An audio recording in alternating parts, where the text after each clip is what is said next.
On today's Star Wars Legends lore video, we cover the basics of the Yuuzhan Vong's navy.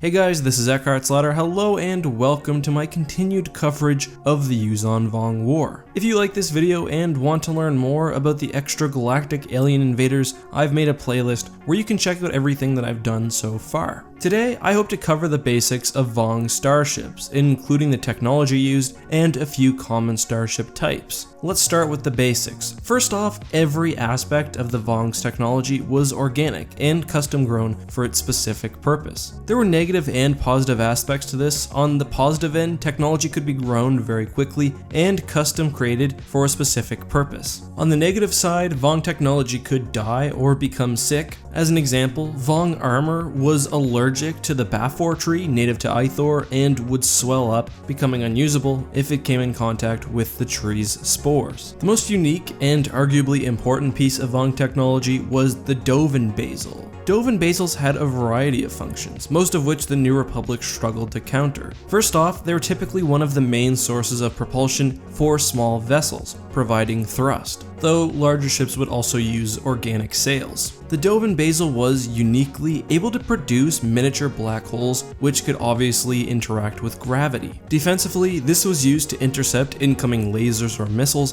while offensively, it could, through nothing more than just proximity, rip the shields off nearby ships. However, the Dovin Basal having so many features was also somewhat of a downside, as the organ could be overwhelmed. For example, if a coral skipper was forced to generate gravity for a defensive purpose, it would lose propulsion and speed. The New Republic developed other countermeasures as well, even early on in the war. For example, strafing a vessel with fire could overwhelm the Dovin Basal, causing shots to get through. Dovin Basals on larger ships, or larger individual Dovin Basals, could also serve as interdictors or even weapons. The Vong created the Yuuzhan core technique, which, as the citizens of Cernpatel discovered the hard way, uses a Dovin Basal to pull a moon or other stellar body onto a planet with obvious devastating effects. The commonality of these systems on large ships meant that almost every Yuuzhan Vong vessel of a significant size could serve as an interdictor. The main offensive tool of the Yuuzhan Vong, which often worked in cooperation with other technologies, was the Yarat core. The Yarat core fired rocks or other materials superheated to plasma at very high speeds. This led to the common nickname of Volcano Cannon or Plasma Cannon among the New Republic. Yarat core were extremely powerful, flexible, and difficult to counter. They came in various sizes and were custom grown for the specific class and size of starship, much like a turbo laser or laser cannon. When combined with the shield stripping effects of the Dovin Basal, a Yarat core could easily destroy a starfighter with a single shot. Next up, we have the Yamosk and other smaller Vong brains. Yamosks were very powerful and often referred to as war coordinators. They were one of the most important aspects of Vong technology. They were involved with not only planning the overall Vong invasion, but also directly influencing the action of Vong warriors. At the Battle of Helska 4, Vong coral skippers were able to fight with incredible coordination due to the presence of a nearby Yamosk. Many ships also had their own smaller brains, which would help with navigation, including using hyperspace. The Vong took advantage of the psychic connection between living creatures known as Villips to facilitate instantaneous communication across distances. Villips could, and often were, placed on the bodies of Vong soldiers, much like a comlink, but could also be carried around or placed in starships. Like much of the Yuuzhan Vong's technology, they were fairly ghastly, inverting to show a representation of the collar. Many who encountered these creatures for the first time were fairly shook up. The Vong most often used Yorick coral as the hull of their ships. The coral, along with any other needed technologies, were grown and then melded together. Planets in the Star Wars galaxy, when conquered, were often adapted to grow Vong tech and equipment. But let's now look at a couple of the most common ship types. First is the Coral Skipper, the mainline Yuuzhan Vong starfighter. Now, I want to make this clear. Although these ships are organic, they are not self-piloting or sapient. They're still controlled by a Vong pilot. As a mid-sized ship, we have the Midroik, a Star Destroyer analog. This is first encountered by Rogue Squadron during the early weeks of the invasion. Midroik used numerous incredibly powerful Dove invasals, allowing the ship to move quickly, pull ships closer, prevent the enemy from jumping to hyperspace, and defend from incoming weaponry, all at once. As a larger vessel, we have the Kor Chuk, including Shadow Shai's infamous legacy of Torment. At 8 kilometers long, this ship was a dreadnought battle station transport hybrid, and took with it innumerable resources and warriors. Finally, we have the Vong world ship.